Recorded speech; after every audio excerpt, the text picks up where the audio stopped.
Okey tuan-tuan, nak cabut ni senang je. Tarik je. Tu. Jadi jarum saat dia dah tanggal. Dalam tu ada shaft saat, yang ni shaft minit, yang ni shaft jam lah. Mana ni?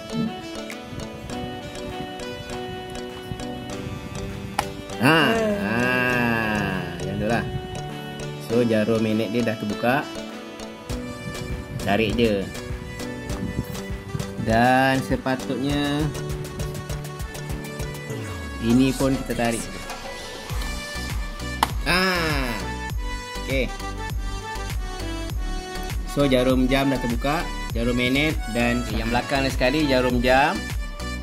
Yang ni jarum minit, tengah-tengah tu jarum saat. Okay, lepas tu gunakan kreativiti. Kita copy lah ni. Nak dapatkan dia punya enjin. Okey. Ini ada klip. Ini ada klip. Jadi kita tolak klip tu.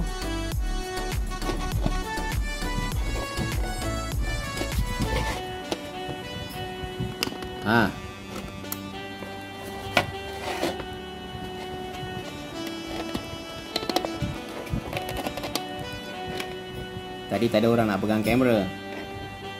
Jadi kita perlukan dua tangan untuk lepaskan dia punya klip ni. Mudah aja. Okey, yang ini yang baru, yang ini yang lama. Kita cuba bandingkan dululah dia punya rupa semua kan macam mana.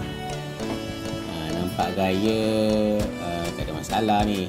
Macam boleh plug in je. Nampak dia punya slot pun sama. Kan? Rasa-rasa ni tak ada masalah. Okey, kita dah masukkan enjin jam yang baru dan nampak macam dia berpusing tu kan. Okey tuan-tuan, nak pasangkan dia kita kena align semua jarum jam, jarum minit dengan jarum saat. Okey, semuanya kena position dekat nombor 12. Dia punya saiz ni semua standard. Kita cuma tekan dan masukkan saja dengan cara berhati-hati lah.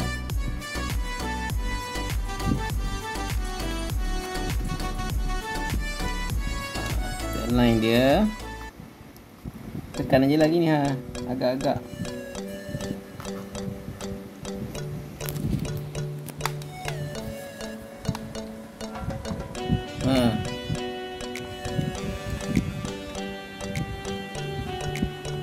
Okey. Nanti kita masuk pula ni shaft ni, ada lubang ni. Masuk tengah-tengah itu. Itu je. Okey.